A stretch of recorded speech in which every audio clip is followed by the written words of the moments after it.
So when you've had a go at doing that, just bring your mind back to the present for a moment. I'd like to share with you my perspective on what I think is the most fascinating documentary series about human life. Some of you may be familiar with it. It's called the 7-Up series. It started during the 1960s where a British documentary maker got a bunch of 7-year-olds, boys and girls from poor backgrounds, middle class backgrounds, rich backgrounds, quite a variety, and sat these children down in front of a camera to interview them and follow them around a bit and get their perspective on life, basically try and get a little bit of an insight into their world. And what they did was they come back 7 years later when they were 14.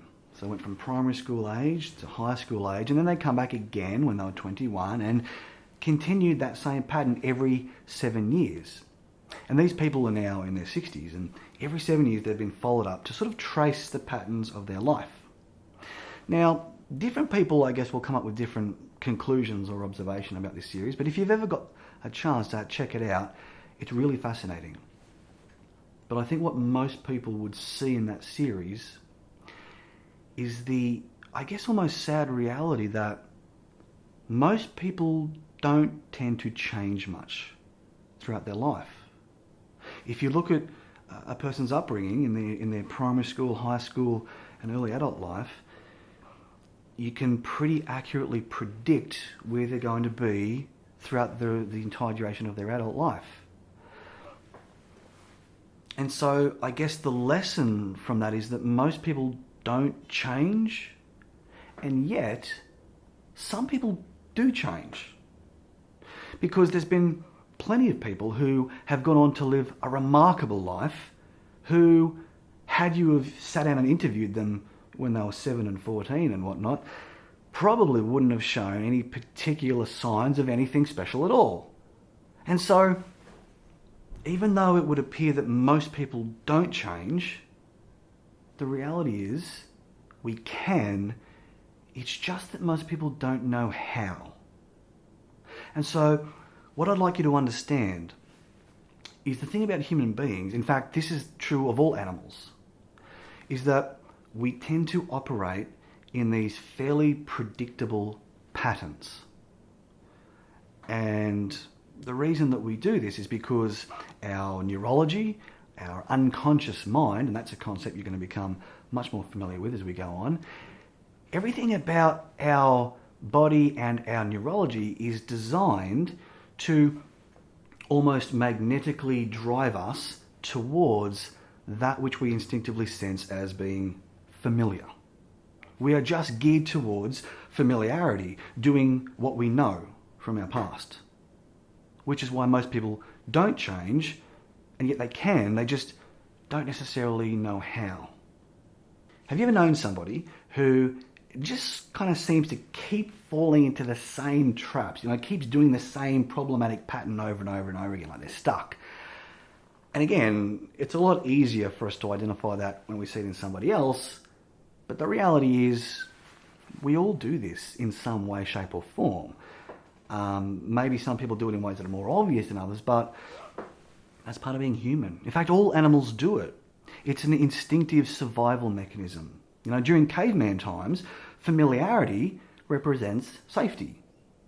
Something that is unfamiliar could be dangerous. It could be a dangerous animal, a dangerous plant. It could be, even another human, but from a competitor tribe that might seek to do us harm or steal our land, or either way, that instinctive unconscious drive that keeps us geared towards familiarity is essentially a survival instinct. So, again, I'd like you to consider that it's not that we can't change, it's just that we often don't realise how or when.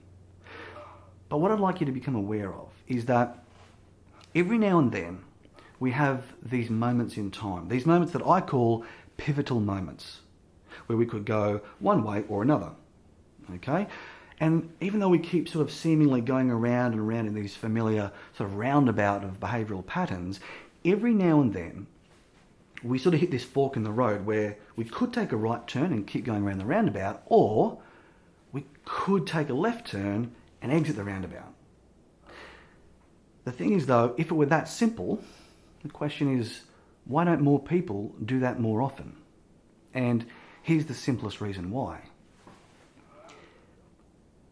We are so geared towards familiarity that our unconscious mind, the part of our neurology that's operating to protect us in ways we don't even realize most of the time, would prefer familiarity even if it's painful.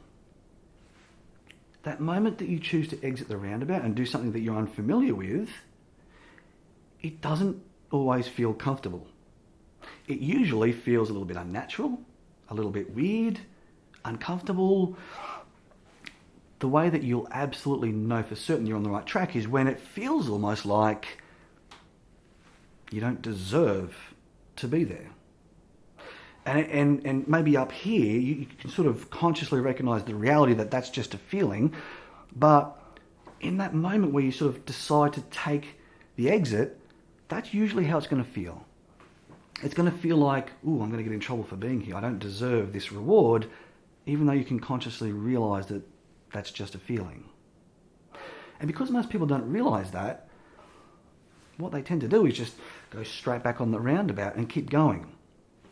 You see, what most people do when they're looking for help, when they're looking for change, is they actually go out seeking to validate the feelings and beliefs that they already have. They just don't know that they're doing it. It's an unconscious process. So in other words, they're seeking familiarity. And so when you go and visit your younger self and you try and sit down and tell them what they need to hear, because it's probably going to sound so unfamiliar to them, there's a very good chance they'll be resistant. In fact, we are geared so much towards familiarity that if someone comes along and tries to take our problems away and offer us a solution, sometimes it just makes us hold on to them even tighter, as though someone's trying to steal something away from us. So with that in mind, if you're aware, if you realize that that's how it feels, it's going to give you a much better opportunity to know when you are smack bang in the middle of one of those pivotal moments. So one of the lessons that I'd really like you to take away from this video is to realize that once we start to try on an unfamiliar way of thinking, it's normal to feel abnormal at first. It's just that most people don't realize that that's how it's going to be, so they don't persevere with it. But when it comes to trying on new ways of thinking, imagine it like this, okay? Imagine that you go to the shops, you try on a new pair of clothes. You know, you can just try it on for size. You can walk around in it a bit, see if it feels comfortable or not. And you've always got the option to put it back later if you prefer. So remember, there's no harm in at least giving it a go. Most people don't change much from their upbringing, yet some people change enormously.